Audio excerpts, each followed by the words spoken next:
Hello guys, welcome to my channel autism and music. मैं हूं Komal Thakur, parenting and autistic child. और अभी just मैं आप लोगों के कमेंट पढ़ रही थी और उनके आंसर कर रही थी। जस्ट रीड दिस कमेंट, ये जो मैंने साइड में स्क्रीनशॉट लगाया है गाइस।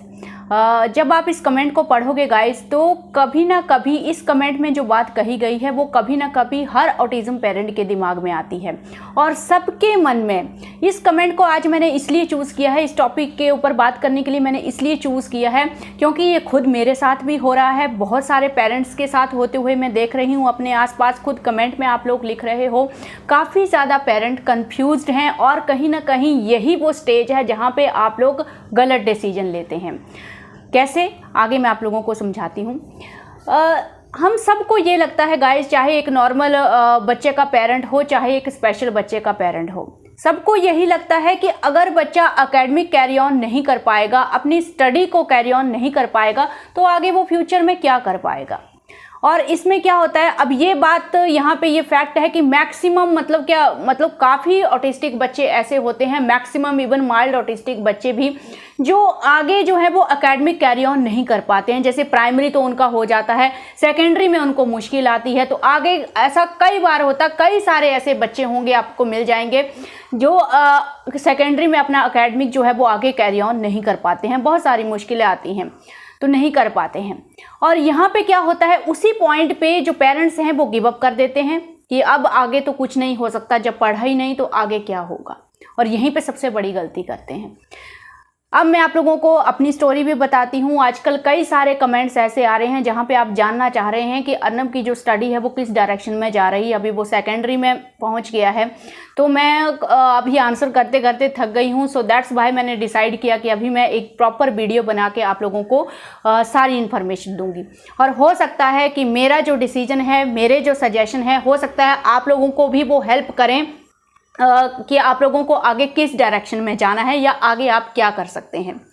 सो जैसे कि आप लोगों को पता है गाइज, अर्नब अभी 6th क्लास में हो गया है। मैंने अभी तक जितने भी वीडियो बनाए हैं, जितनी भी अपनी जर्नी आप लोगों के साथ शेयर की है, ऑनेस्टी के साथ मैंने अर्नब के हर इशू के ऊपर बात की है, इवन आपको लाइव वो चीज़ें भी दिखाई हैं।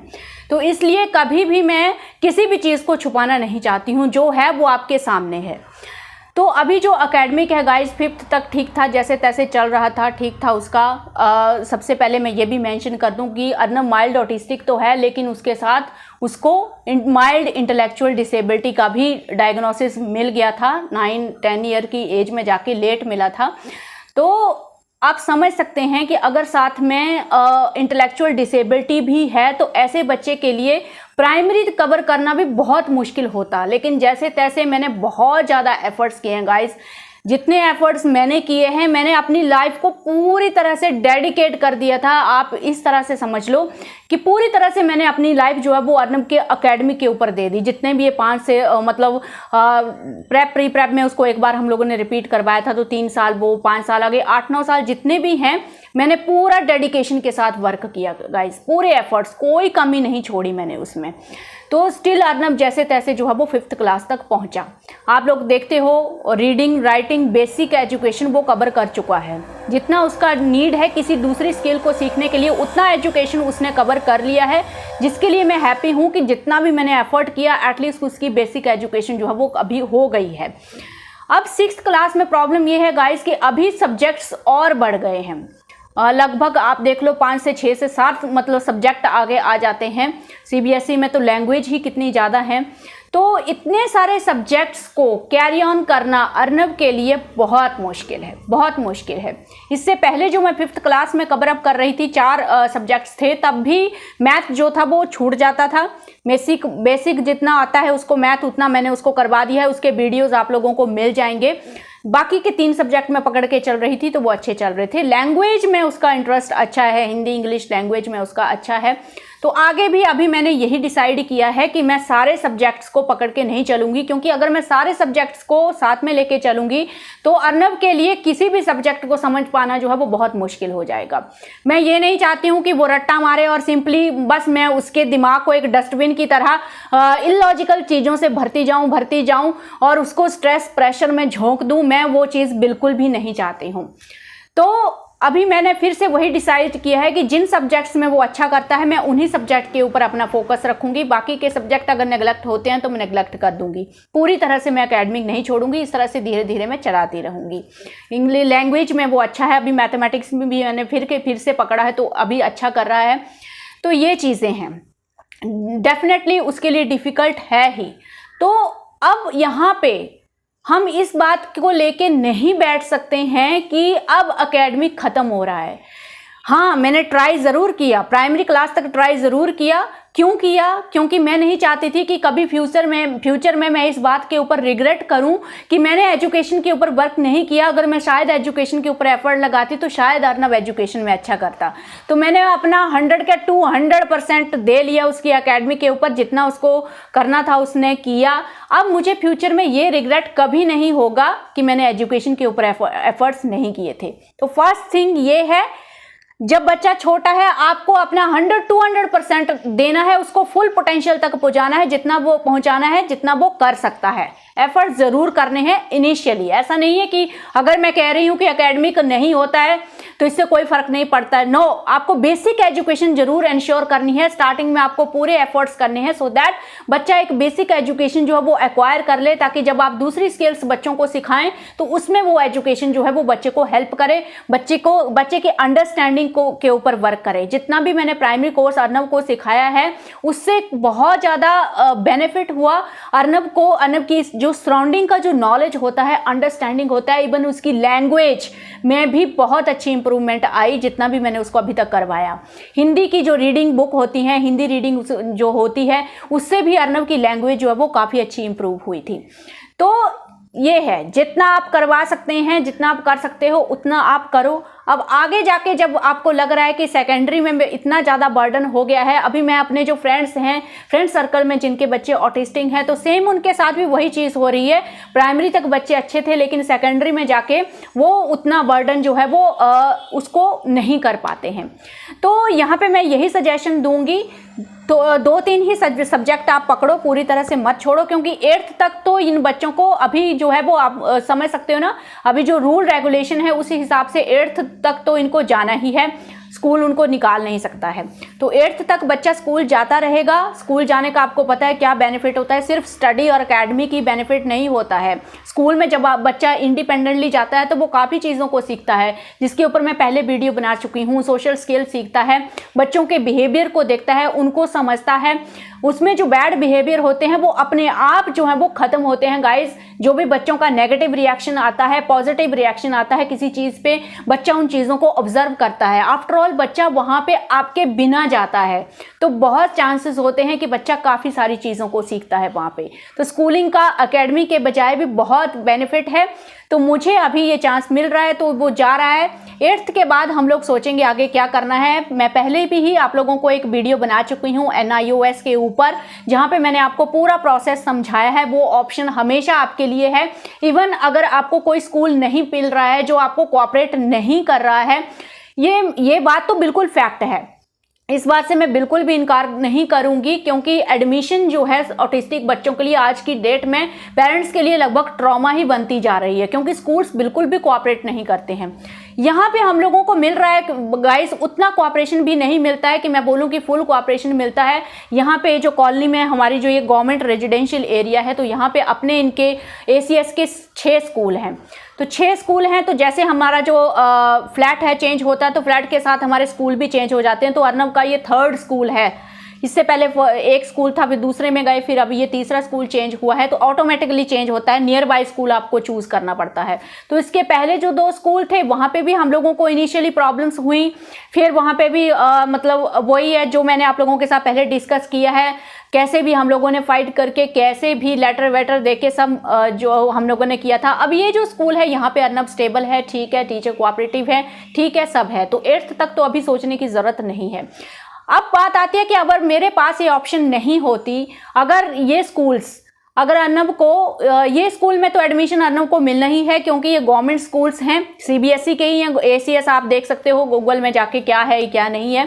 तो यहाँ पे तो एडमिशन डिनाई ये लोग नहीं कर सकते हैं, तो एडमिशन यहाँ पे मिल जाता है।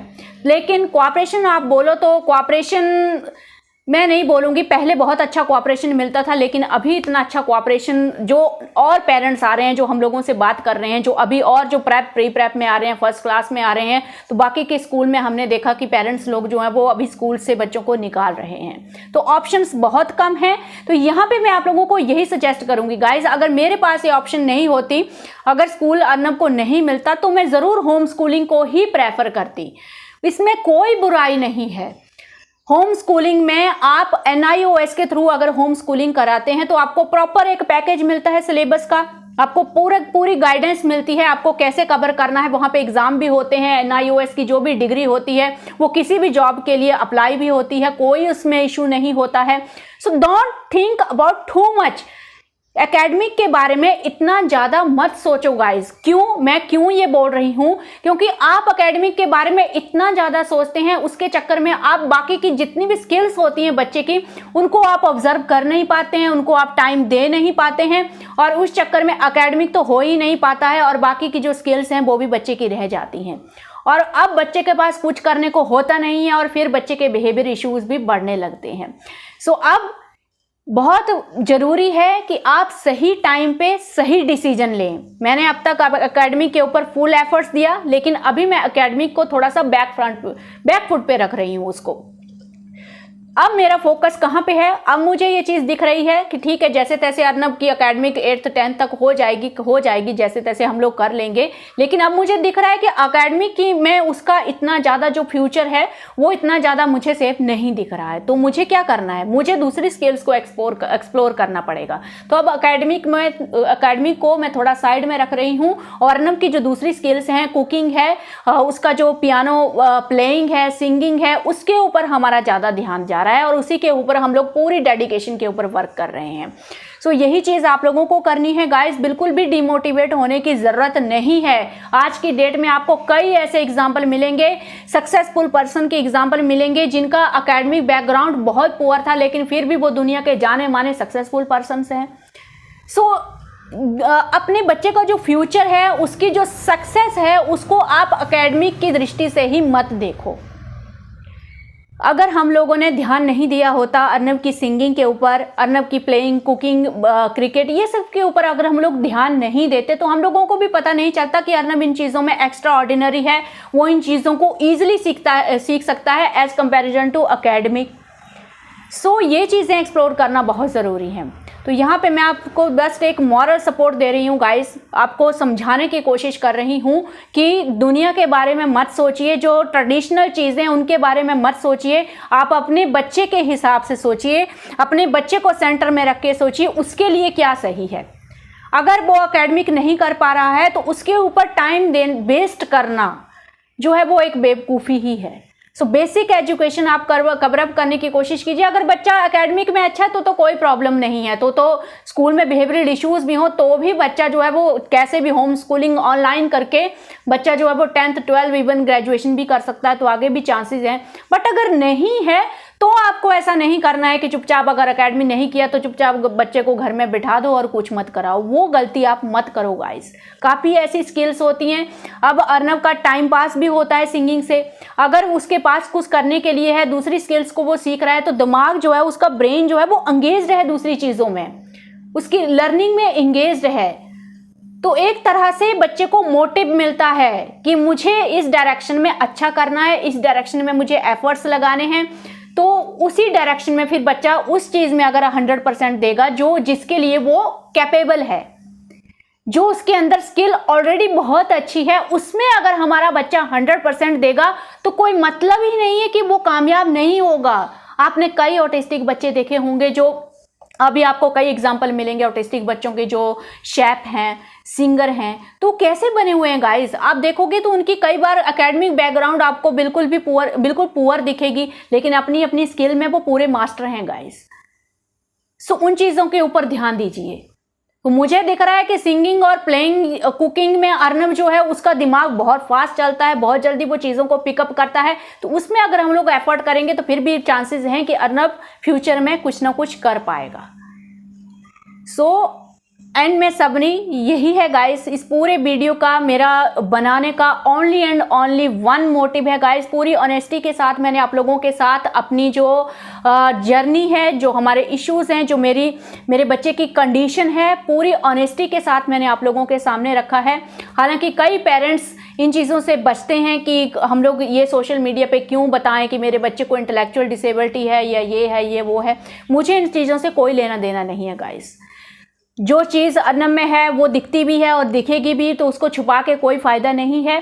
और जो चीज़ें अच्छी हैं उसके लिए लोग उसको प्रेज़ कर रहे हैं। आज जब भी कोई भी लोग मिलते हैं तो वो अर्नब को इस दृष्टि से नहीं देखते हैं कि अर्नब ऑटिस्टिक है। बहुत अच्छा लगता है तो उनके मुंह से जब भी अर्नब उनके सामने आता है तो फर्स्ट वर्ड इवन कई अननोन लोग भी अभी हम लोगों को कॉलोनी में मिलते हैं तो फर्स्ट वर्ड यही होता है कि बहुत अच्छा गाता है, बहुत, आप कैसे सिखाते हो उसको।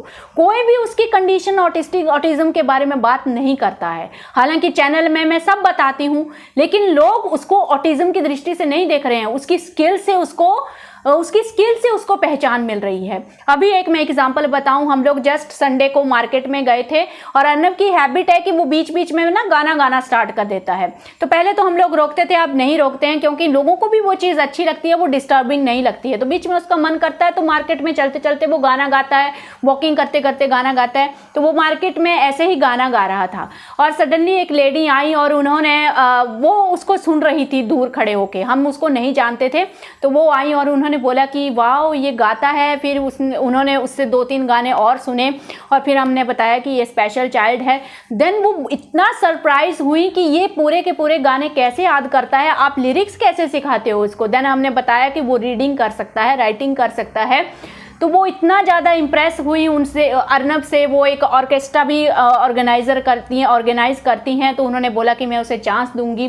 तो मुझे बहुत अच्छा लगता है, लोग उसकी कमियों को नहीं देख रहे हैं, लोग उसकी स्किल को देख रहे हैं। और आपका बच्चा भी अगर कल को उसमें जितनी मर्जी कमियां हो ना, उसकी स्किल से लोग उसको पहचानेंगे गाइस, उसकी कमियों से नहीं पहचानेंगे। सो ये चीज़ बिल्कुल भी मुझे अभी बोलने में इसमें कोई प्रॉब्लम नहीं आती है। एकेडमिक उसके लिए मुश्किल हो रहा है, उसने बहुत एफर्ट दिए हैं गाइस। 5th क्लास तक उसने बहुत मेहनत की है एकेडमिक में। और मैं नहीं चाहती हूँ कि अभी अपनी सेटिस्फैक्शन के लिए अब आगे मैं 7 सब्जेक्ट का बोझ उसके ऊपर और डालूँ। मुझे सामने दिख रहा है कि उसके लिए मुश्किल हो रहा है, मैं उसको स्ट्रेस प्रेशर में नहीं भेजना चाहती हूँ। उससे होगा ये कि बाकी की स्किल से उसका ध्यान हट जाएगा, उसका ब्रेन फ्रेश नहीं रहेगा। सो ये मेरा डिसीजन है, मेरे बच्चे के अकॉर्डिंग मुझे लगता है ये मेरे बच्चे के लिए सही डिसीजन है। बाकी आप इस जर्नी से जो भी मैंने आप लोगों के साथ शेयर किया है, आई होप आप भी कोई ना कोई सोल्यूशन जरूर ढूंढ पाए होंगे ये वीडियो देख के गाइस। सो कमेंट में अपनी राय भी ज़रूर एक्सप्रेस करना गाइज। आप क्या सोचते हो, जो भी मैंने अभी ये वीडियो बनाया है, शेयर किया है, आपकी क्या राय है, आप क्या सोचते हैं, क्या ये सही है जो भी मैंने आप लोगों के साथ शेयर किया है। सो मैं वेट करूँगी आप लोगों के कमेंट का। सो मिलते हैं नेक्स्ट वीडियो में। Thank you for supporting us.